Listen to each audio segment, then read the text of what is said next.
स्वागत आहे तुमचं आपल्या यूट्यूब चॅनलमध्ये. आणि मी प्रथमेश डोके सर स्वागत करतो तुमचं आपल्या यूट्यूब चॅनलमध्ये. कारण की मी तुम्हाला आज अशी माहिती सांगणार आहे की मुंबई पोलीस भरती संदर्भात लेखी परीक्षे संदर्भात अपडेट आलेली आहे.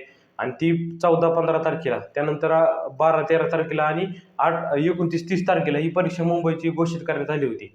ती परीक्षा नक्की होणार आहे का, याच्या संदर्भात मी तुम्हाला अपडेट सांगणार आहे. कारण की आपल्याला वारंवार मुंबई पोलीस भरती संदर्भात दिशाभूल करण्यात आलेली आहे. अनेक वेळा आपली परीक्षा जी आहे ती पुढे ढकलण्यात आलेली आहे. आणि या डिसेंबर महिन्यामध्ये जी परीक्षा होणार होती ती नक्की होणार आहे का, याच्या संदर्भात मी तुम्हाला संपूर्ण अपडेट देणार आहे. आणि तुम्हाला मुंबई पोलीस भरतीची परीक्षा झाल्यापासून जे तुमचं आन्सर की येण्यापर्यंत आणि निकाल लागण्यापर्यंत संपूर्ण आपलं यूट्यूब चॅनल अपडेट येत राहणार आहे. त्याच्यामुळे यूट्यूब चॅनल सबस्क्राईब करायला विसरू नका. कारण की सर्वात महत्त्वाची माहिती मी तुम्हाला सांगत आलेलो आहे आणि अजून इथून पुढे देखील सांगत राहणार आहे. आता आपला जो अत्यंत महत्त्वाचा मुद्दा जो आहे तो मुंबई पोलीस भरती संदर्भात लेखी परीक्षेचा मुद्दा राहिलेला आहे.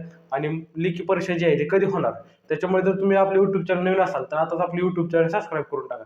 तर आपल्याला माहिती आहे की पाठीमागं मुंबईचे ग्राउंड झालं, बाकीचे बऱ्याच ठिकाणचे सिलेक्शन झालेले आहेत. बऱ्याच ठिकाणची लेखी परीक्षा होऊन मुलं ट्रेनिंगला जायच्या मार्गावर आहेत.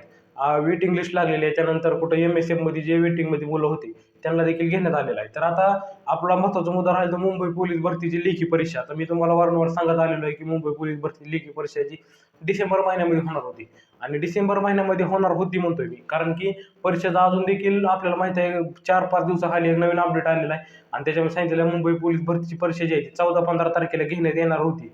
अजून तर कुठल्याही प्रकारच्या हालचाली चालू झाल्या नाहीत. कारण की आज माझ्या अंदाजाने कमी ते 12 ते 13 तारीख आहेत आणि कुठल्याही प्रकारचे अपडेट अजून आलेले नाही. त्याच्यामुळे मुंबई पोलीस भरतीची जी परीक्षा आहे ती 14-15 तारखेची कारागृहाची, बॅट्समन, कॉन्स्टेबल अशा 4-5 पदांची परीक्षा राहिलेली ती होण्याची शक्यता 100% कमी आहे. म्हणजे माझ्या अंदाजाने शून्यच आहे. कारण की परीक्षा जी आहे ती ह्या तारखेला होऊ शकत नाही. कारण की कुठलेही अपडेट दिलेलं नाही, कुठलंही ॲडमिट कार्ड आलेलं नाही, कुठलंही प्रवेशपत्र आलेलं नाही. आणि परीक्षा कशी घेणार, कारण की आपलं जर सरकार जेवढं गाफील असेल आणि मंत्रिमंडळाचा अजून कुठलाही विस्तार झालेला नाही, त्याच्यामुळे माझ्या अंदाजाने परीक्षा जोपर्यंत महाराष्ट्र राज्याचं मंत्रिमंडळ हा पूर्णपणे विस्तार होत नाही. आणि मी तुम्हाला माहिती सांगणार कारण की माझ्या हातामध्ये पुस्तक आहे आणि या पुस्तकावर विश्वास ठेवून मी तुम्हाला सांगत आहे की परीक्षा जी आहे ती डिसेंबर महिन्यामध्ये, आता जी 14-15 तारखेला परीक्षा सांगितली होती ती परीक्षा होणार नाही माझ्या अंदाजाने. कारण की कुठल्याही प्रकारचा अपडेट आलेला नाही आणि अजून देखील होऊ शकत नाही. कारण की आता 12 ते 13 तारीख आहे आज आणि आता 14-15 फक्त अवघे 1 ते 2 दिवस राहिले आणि 2 दिवसात कशी परीक्षा होऊ शकते.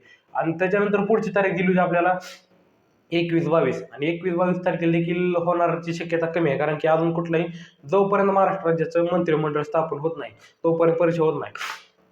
आता ह्याच्या अंदाजाने कसं आहे, बऱ्याच विद्यार्थ्यांचा फायदा देखील होत आहे. कारण की फायदा झाल्यामुळे जेवढी परीक्षा पुढे लांबल तेवढं विद्यार्थ्यांना अभ्यास करायला वेळ मिळतो. आणि माझ्या म्हणणं जे आहे ते, तुम्ही खरंच मुंबई पोलीस भरतीला क्वालिफाय झाला असाल तर तुम्ही कुठल्याही प्रकारचं माहिती बघू नका. कारण की ज्यावेळेस तुम्हाला येईल परीक्षेचं अपडेट येईल, म्हणजे जेव्हा तुम्हाला ईमेल आय डीवर तुमच्या मेसेज येईल की ह्या तारखेला आपल्याला लेखी परीक्षेसाठी हजर राहिले, त्यावेळेस तुम्हाला 100% खरं होईल. आणि तोपर्यंत तुम्ही कधीही परीक्षा होऊ शकते, आज किंवा उद्या होईल, कधी असं समजायचं ना अभ्यास करायचा, त्याच्यामुळे तुम्हाला 100% यश मिळेल. कारण की माझ्या अंदाजानं सांगतोय. आणि परीक्षा जी आहे ते डिसेंबर महिन्यात न होता जानेवारी महिन्याच्या सुरुवातीच्या आठवड्यात होण्याची शक्यता आहे. जोपर्यंत मी तुम्हाला आता सांगितलं आहे की जोपर्यंत महाराष्ट्र राज्याचं मंत्रिमंडळ पूर्णपणे स्थापन होत नाही. आपल्याला माहिती आहे फक्त मुख्यमंत्री आणि उपमुख्यमंत्री पदाची शपथ झालेली आहे. महाराष्ट्र राज्याचं मंत्रिमंडळ जे आहे ते अजूनपर्यंत स्थापन झालेलं नाही. जोपर्यंत होत नाही तोपर्यंत परीक्षा लांबणीवर पडणार आहे. आणि तेवढा ज्या विद्यार्थ्यांना फायदा देखील होत आहे, कारण की ज्यांचा खरंच ओरिजिनल अभ्यास करत आहे, जे खरंच पोस्ट काढायचे लायक आहेत, त्यांना खरोखर त्यांचा फायदा होत आहे. कारण की परीक्षा जी पुढे गेलेली आहे त्याच्यामुळे बऱ्याच विद्यार्थ्यांना अभ्यासाला वेळ मिळत आहे, तयारीला वेळ मिळत आहे. आणि जोपर्यंत मंत्रिमंडळ स्थापन झाल्याशिवाय परीक्षा होत नाही. आणि संपूर्ण अपडेट मिळण्यासाठी आपले यूट्यूब चॅनल सबस्क्राईब करा. कारण की संपूर्ण माहिती जी मी तुम्हाला आजपर्यंत सांगत आलेलो आहे. आणि त्यामुळे तुम्हाला आपण कुठलीही फेक माहिती सांगत नाही, फक्त ओरिजिनल जे आहे ते मला जी वाटतंय आणि मी तुम्हाला पूर्णपणे माहिती अपडेट घेऊनच सांगत असतो. त्याच्यामुळे कुठलंही आमचं काय बोलत नाही, फक्त माहितीची परिपूर्ण. अजून तुम्ही मला दाखवा मुंबई पोलीस भरतीचं ॲडमिट कार्ड दाखवा, लेखी परीक्षा दाखवा. जर तुम्हाला खोटं वाटत असेल तर परीक्षा आता 14-15 तारखेची परीक्षा होणार नाही, ती परीक्षा लांबणीवर पडणार आहे. परीक्षा जी आहे ते डिसेंबर महिन्याच्या शेवटच्या आठवड्यात किंवा जानेवारी महिन्याच्या सुरुवातीला होऊ शकते. जोपर्यंत मी तुम्हाला वारंवार सांगत आलो, जोपर्यंत महाराष्ट्र राज्याचं पूर्णपणे मंत्रिमंडळ स्थापन होत नाही, जोपर्यंत गृह खातं कुठल्या तर मंत्र्याकडे जात नाही, तोपर्यंत त्या परीक्षेला अर्थ नाही. कारण की तोपर्यंत ती परीक्षा होणार नाही. त्याच्यामुळे तुम्ही काळजी करू नका. लवकरच महाराष्ट्र राज्याचं मंत्रिमंडळ जे आहे ते विस्तार होणार आहे. आणि मंत्रिमंडळ विस्तार झाल्यानंतर परीक्षा 100% होईल. त्याच्यामुळे तुम्ही यूट्यूब चॅनल सबस्क्राईब करा आणि मी खाली व्हॉट्सअप ग्रुपची लिंक डिस्क्रिप्शनमध्ये दिली आहे. त्या ग्रुपला जॉईन करा.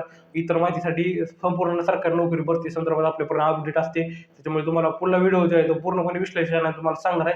त्याच्यामुळे तोपर्यंत आपले यूट्यूब चॅनल सबस्क्राईब करा. धन्यवाद.